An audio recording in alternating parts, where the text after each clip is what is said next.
In the next edition of It's About Money, my guest will be Renee Ortiz. She is a travel agent, travel abroad agent here in Rochester, and I'm looking forward to talking to her about seeing the world.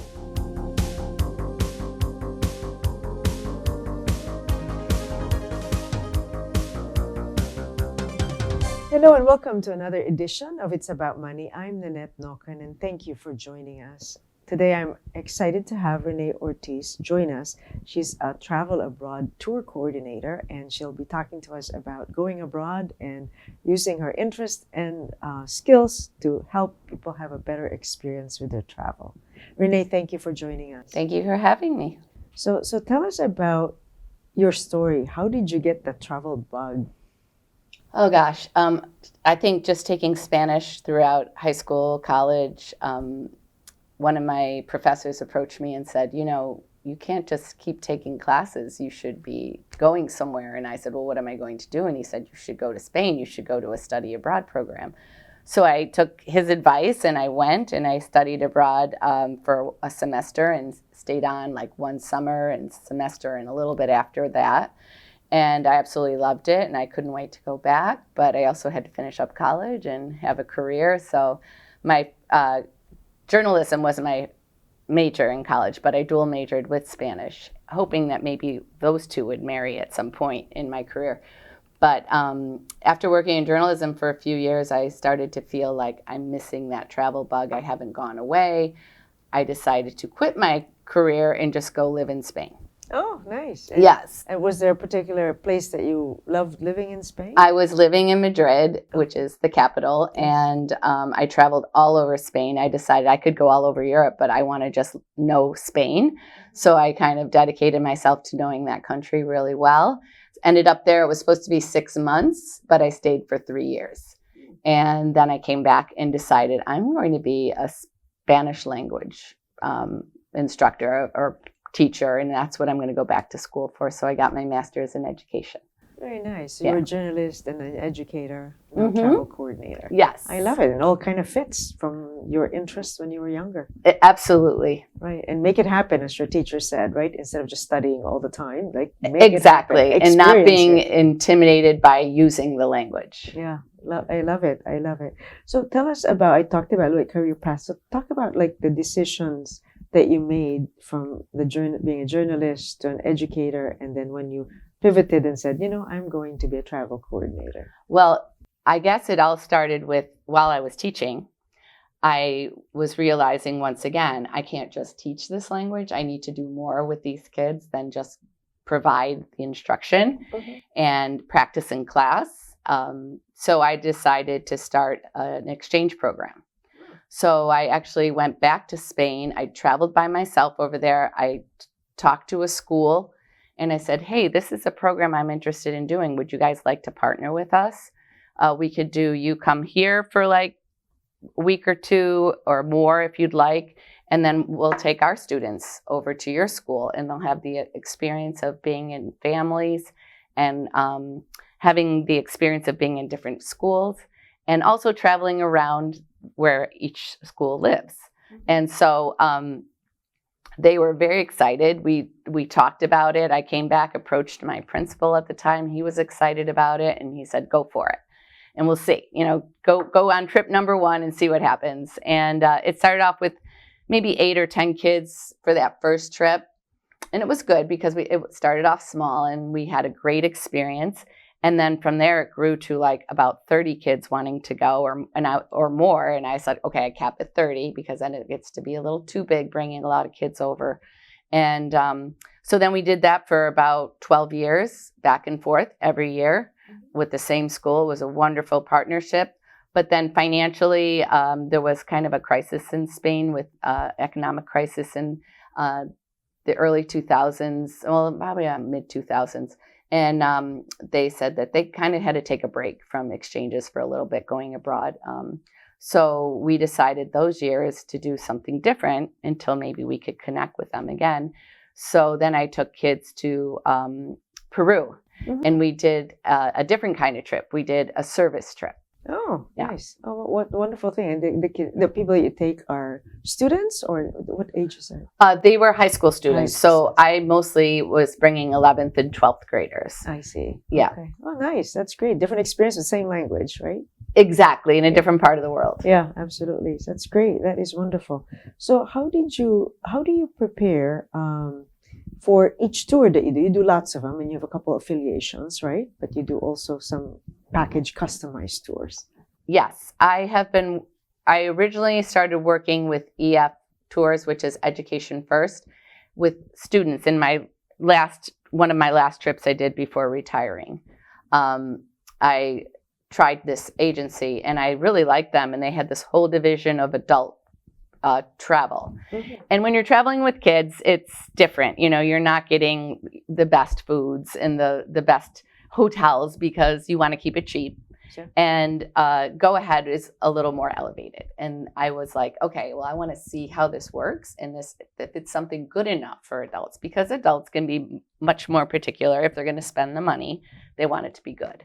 So I went on one myself. I spent the money and I said, I'm going to be a traveler on one of their Go Ahead tours. And it was to Switzerland, Germany, and Austria. Mm-hmm. And I did just an 8-day little tour with a friend, and it was amazing. And I thought, wow, this is nice. I think I could do this and offer this to adults. So Go Ahead is a part of the Education First. Yes, Okay, they have network. many different divisions, but this is particularly geared towards adult travel. I see. Very 21 nice. and over, I believe. And if you have you have a preference of young adults, well, students, I guess, or adults? Do you have a preference? A different kind of vibe, right? Yes, there's not a lot of disciplinary things.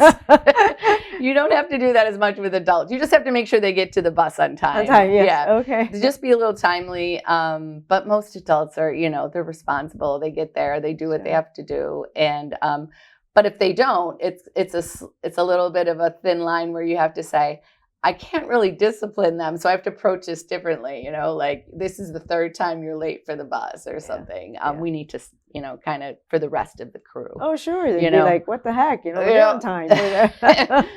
So, but most times adults are very good about following instructions, and they've been great. And it's nice to meet new people when you go on these tours, and people meet each other on the tours too that make new friendships. Yes, sure, of course. Yeah, I think because you have an intense time together and you have a unique experience. Yes, because you have time on the bus, you have time touring, you have time sitting down at meals together, right. And you're not always sitting by the same people, and Yes. it's great. We mix it up so that people get to know each other. Oh, that's great. I've met people who have met people on their tours, and then they become friends and they do more tours together. Yes, absolutely. The one tour I went on with Go Ahead that I did for myself, we still keep in touch through the Go Ahead app. We're like, there was, when those fires were happening in California, we were all reached out to the woman who lived out there, and she was in the area, and she says, I'm fine.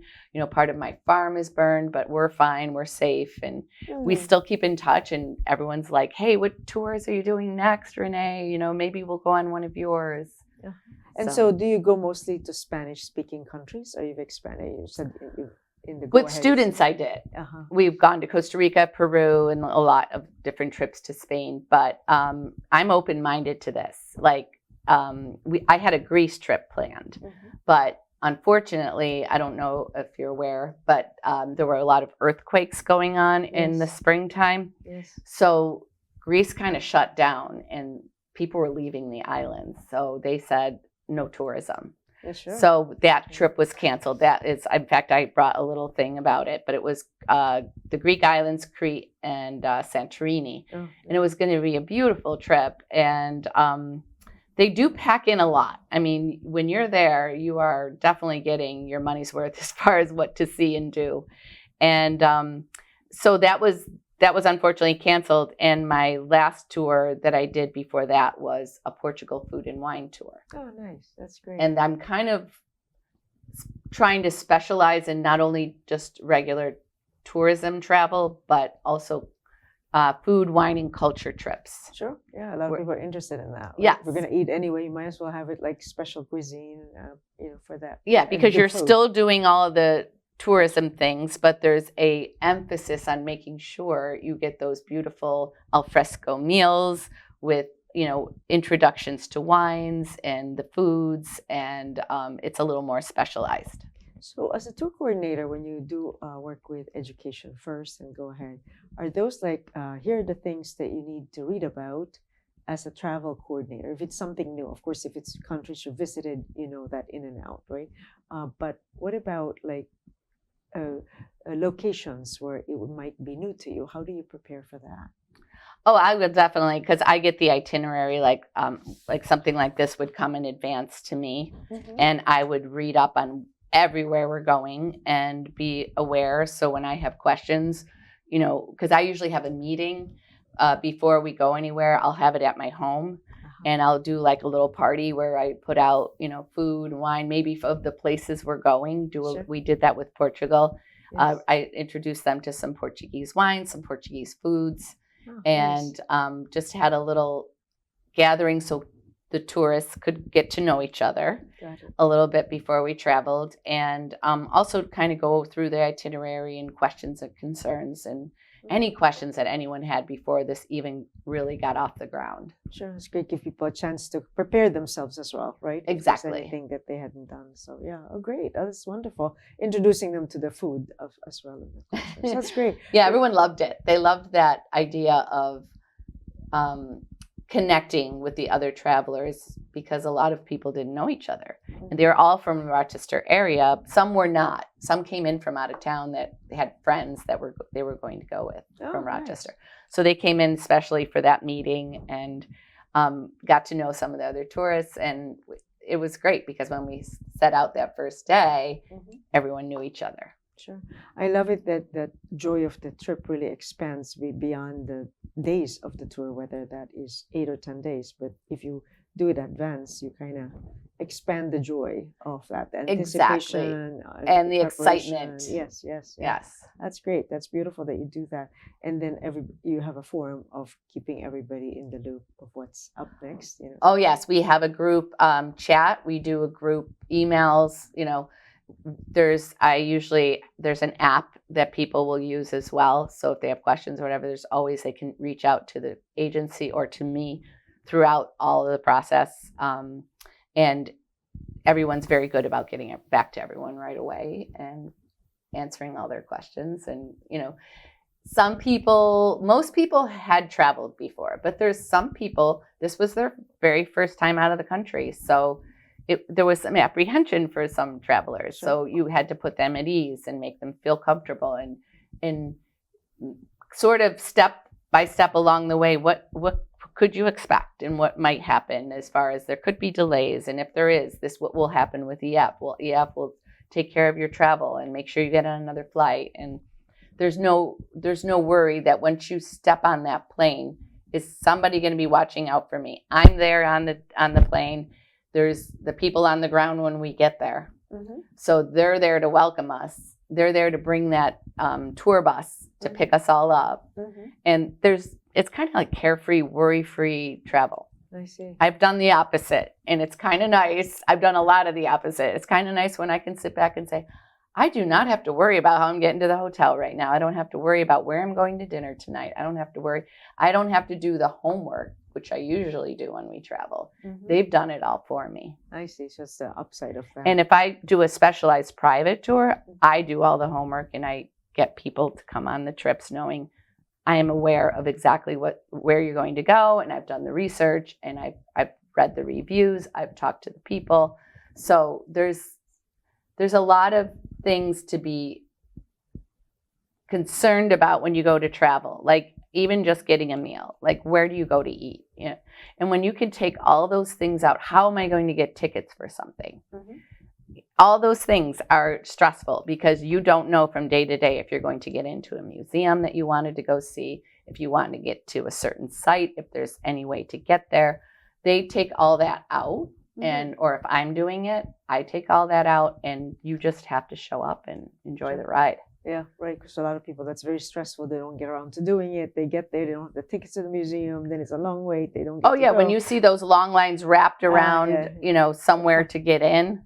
Yeah. And you're like, well, we're going right up with the little thing that says, our tour. And then we just get right in front of the line and people are looking at you like, hey, how did that happen? Yeah, it's a time waster. You'd rather spend it inside the museum to do the tour. Exactly. Get it over with, do what you're there for, and then go on to the next. Yeah, that's beautiful. Sounds like you have a lot of passion for what you do. Oh, I love it. Absolutely love it. I could do it full time I can do them probably 6, 8, 10 trips a year. I would have no problem with it. Yeah. I do my own travel besides that, know. So yeah, that's great. I love when you said retire from teaching.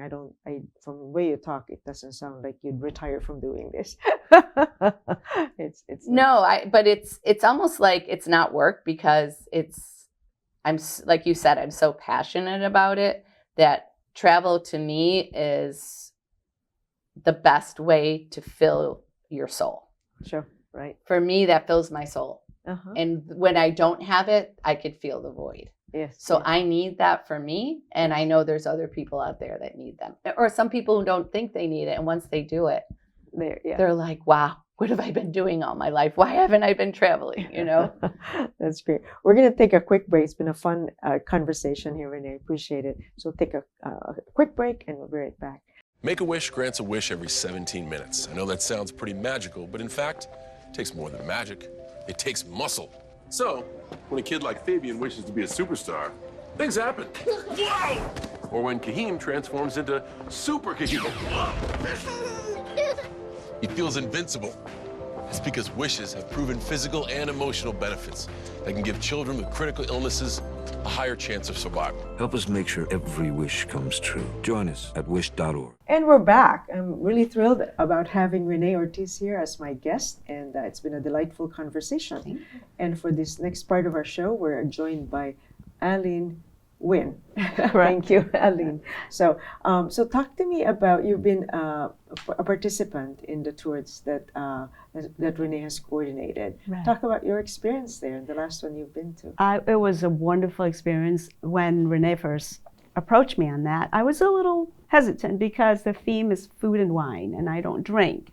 But I had a great time regardless, because when they talk about wine tastings, they don't mean it like you go up and they give you some glasses of wine and you walk away. It's a meal.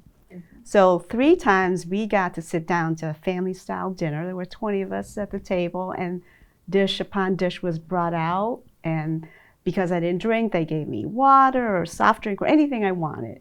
So it was a wonderful experience from that regard. But overall, it was a very well-planned trip. From the moment we left to the moment we left Portugal, it was 11 days of just pure relaxation. That's great. And how would you compare that against other travel that you've done? Well, this is actually my first trip that was guided. Uh-huh. I would always travel with friends, 1 or 2 people, and then you had to do all the homework yourself. But here, I let everyone else do the work. Yeah. And it was great because Renee was our tour director. She's a good friend of mine, but because she's a retired teacher, she's very maternal and very nurturing, and so she was invaluable. We had a tour director from EFT, obviously, and then wherever we went on an excursion, we would have a local tour guide. Okay. But it was extra nice to have Renee there because she was there to make sure everyone was comfortable. We had about, I think, 17 people from Western New York and then 3 from California. Mm-hmm. But everyone felt comfortable to ask her questions and anything. And so we, bonded more if you knew the people you travel with, but then we formed new friendships with the folks from California. That's great. Very nice. I would go on any trip with Renee. Oh, that's nice. That's and beautiful. I didn't pay her to say that. Oh, yeah. No. And if you were to pick 1 or 2, what was your favorite experience there when you were in Portugal? Well, we got, we started in Porto, which was beautiful in itself.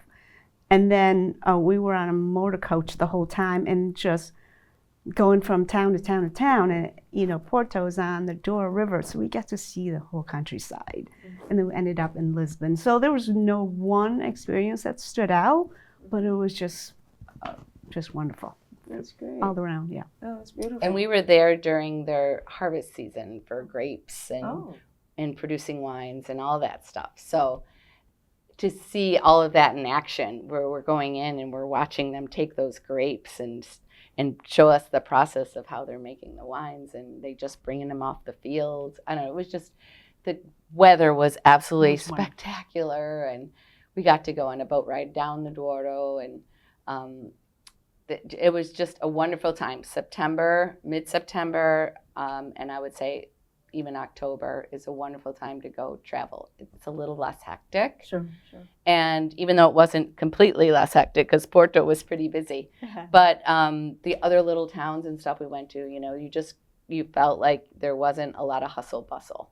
Right. It was real chill. Yeah, that's Yeah. great. That's great. So if you don't want to do all the extra work and really get the full experience, Right. traveling with the tour that's coordinated seems to make a lot of sense. And That's I great. worry at first, like, I don't speak the language, but most people speak English nowadays. Plus, she speaks Spanish, which is very similar to Portuguese. So it was I felt at And home. our tour guide on the ground was fluent in, well, she was from Spain and she was fluent in Portuguese. Oh, nice. So she was with us the whole time. I see. So when she had to connect with the people directly at the restaurants or the museums or the bus drivers or anything, she got right in there and just spoke the language for us. Got it. Got it. Yeah.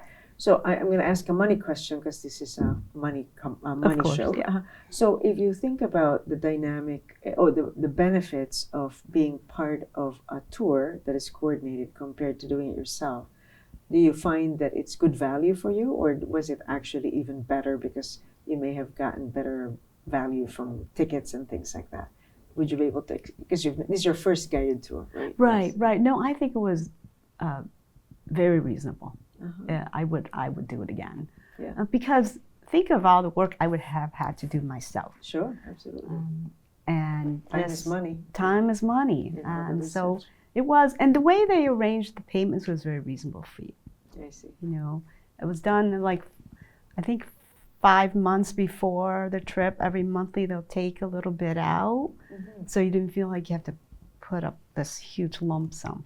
Got it. So And I thought interest free. They don't charge you any Interest-free. interest to do payments throughout. You could start them like right away and do them throughout the year. It depends on when you start the tour. I see. Oh, that's great. That's wonderful. So it makes it more accessible Oh yeah. for a lot of people. And then they have excursions right on the app, so you can say, "Oh, I want to do this. Oh, I don't want to do that." You know, I so see. you have a lot of freedom. I see. You could select Elect, which one yes. that would be an optional tour. Right. Yeah, very good. And then in a tour like that, like a lot of people take river cruises and all that, like tipping. Tipping can be a big part of it. Is tipping included in these kind of tours, or is it defined depending on the tour? Well, they let you know in advance. They say, $3 a day for your coach driver. $4 to $5 a day for a local tour guide. So if you have a local tour for the day, you might give them $4. So, with everybody, it'll add up as a nice little sum. You don't have, but if it was just you and 2 other people and they're getting a private tour, You gotta give up you're more. getting Yes, of course. giving them $25 or $30 each, Sure, of course. And so this kind of economically, because you're looking at a group, we're all splitting those tips. Got it. And do you have to come with currency, or is it like a Venmo type of situation? How do people do that? Like, when people travel, they either have to bring a big chunk of money, currency in euro to be able to give the tips, or is it something that's part of the package? Well, they give us envelopes too before we leave. So if you want to put your money in cash, American dollars or euros, they said they preferred for us to do, since we were getting euros out to travel, you didn't have to get them and put them in there in advance. You could bring those envelopes with you when you got money out, say, oh, we're going to have a tour guide today, so I'm going to put in a few euros in that envelope, so at the end of the tour I'll have it ready. But I don't think at this point they were saying, like, it's so crazy. I mean, if you have like all these people like wanting to Venmo, find out your Venmo or whatever, and the person kind of just says goodbye, and as they're leaving, you just hand them the tip real quick. So I think that just cuts down the process of having to worry about people standing in line, getting in their pockets, figuring out how much to give. It's all planned out. This should be and that's at your discretion. If people want to give less or want to give more, there's no, nobody's looking down and saying like, well, hey, how much did you put in that envelope? Right, it's your personal value that you got from it. Yeah. Exactly. I want to also add that everything was really reasonable. Like the meals were very reasonable. We went to shops to buy clothing or whatever. I thought it wasn't outrageous at all. Got it. And before I left, I went and got like maybe €200, €200 just to have. Yes, right. And then after that, I could use credit cards. Yes, they're everywhere you go. There's always credit cards and Venmo in the stores and stuff. Sure. But it was interesting when I went on a trip to Amsterdam. I was looking all over the city for ATMs, and we finally found one. And everywhere we went, they were like, "No, we want cards, even for a bottle of water." Wow. They didn't want the euros. They didn't want the exchange of cash, which was very interesting to me. And I was like, "Well, this is crazy. Now I am stuck with all these euros I'm taking home." That's great. That's great. Thank you for sharing that, because sometimes people wonder, how much cash do you bring? Right. Do you exchange your money before you leave the United States, or do you just get the money there? There's just so many different ways. Depends on your credit card, if it has the currency surcharge and things like that. So anyway, that's great. So how did you were friends before? We're tennis players. We're tennis friends. Gotcha. Okay. So that's one way to find you. Yes. Travel coordinator. Yeah. What are the other ways that other travelers have joined your tour experience? Well, I kind of use Facebook and Instagram as my platform, so I just put it out there that this is a tour that I'm doing right now. Let me tell you a little bit about it. I would include a version of the itinerary, look through it. I'll put videos on there to the sites that we're going to go to. And then I would put on there, maybe the next information is, hey, if you're interested after seeing all this, I'm having an informational meeting at my home, a little food and wine. If you would like to come, I can tell you more about the trip. Or if I don't do it through that way, it could be our tennis club is offered if I ever needed the conference room, or I could go into a library or something and rent a room, and just to bring people together so that there's a place to find out more information. I actually did one at the Retired Teachers Association for Fairport. They had a big dinner, and I was a speaker for that, and I got some travelers through that too. Oh, nice. So it's sort of, I don't have a website per se, because I'm kind of freelance doing this, but I do use my platforms of Facebook or Instagram, and you can find me through my name. Sure. There was this anticipation that with the internet that people could just do all the research, but there's really the time of coordinating and making the most out of your experience. So it's great to have the travel coordinators. So great. Well, this has been a wonderful conversation. Thank you so much, Renee. You're welcome. Thank you very much, Aline. And thank you, our guests, for joining us. It's about money, and we talked about traveling with a tour coordinator and experiences abroad. And thank you again, Renee Ortiz and Aline Wynn. And thank you, our guests, for joining us. Until next time, I'm Nannette Nocon, and it's about money.